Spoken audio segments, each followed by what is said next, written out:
Perkenalkan, nama saya Muhammad Atir Alam Syabangpunas dari kelas HES 4C. Pada kali ini saya akan menjelaskan tentang materi tentang penarikan pajak dengan surat paksa. Apa sih itu?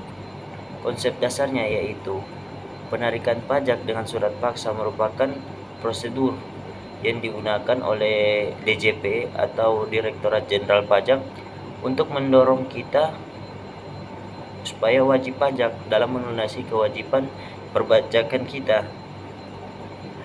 yang dimana serangkaian tindakan yang dilakukan untuk mendorong wajib pajak dalam melunasi hutang pajaknya beserta biaya penagihan pajak.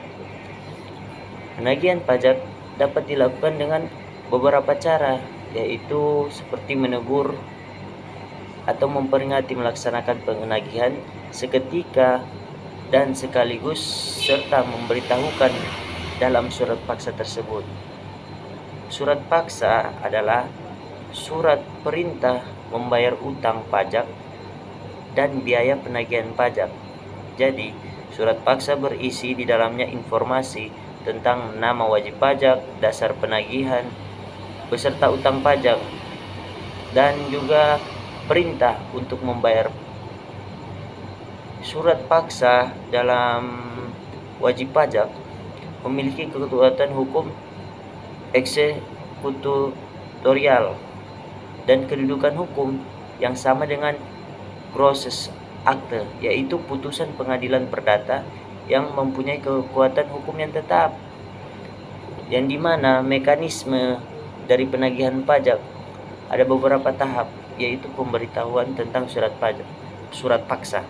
Surat paksa diberitahukan oleh jurusita kepada penangguhan pajak melalui pernyataan dan penyerahan salinan surat paksa tersebut, yang dimana berita acara yang sekurang-kurangnya memuat hari dan tanggal pemberitahuan surat pajak, nama serta nama yang menerima, nama jurusita, dan tempat pemberitahuan surat paksa tersebut.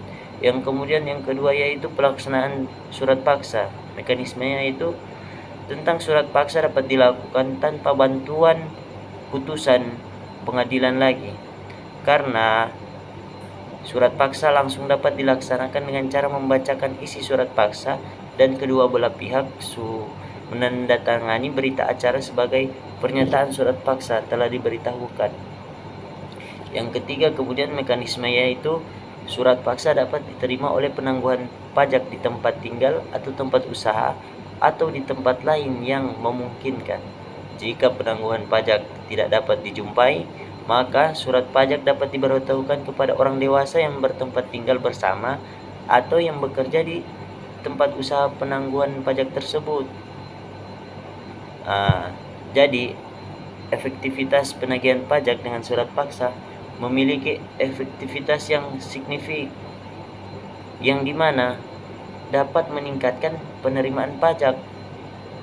Jadi analisis yang dilakukan menunjukkan bahwa setiap kenaikan satu satuan variabel surat paksa akan menyebabkan kenaikan penerimaan pajak, yaitu sebesar kurang lebih 900 jutaan.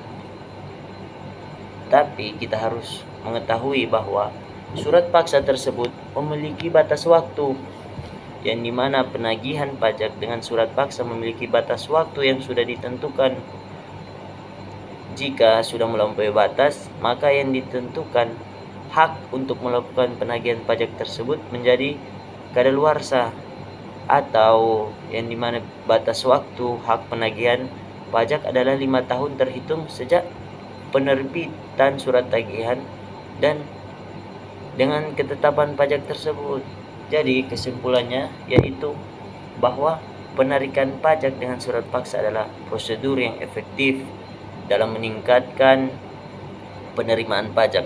Surat paksa yang memiliki kekuatan hukum seperti dengan hukum eksekutorial atau kedudukan hukum yang sama dengan gros akte atau putusan dari pengadilan perdata, sehingga dapat dilaksanakan tanpa bantuan putusan pengadilan lagi.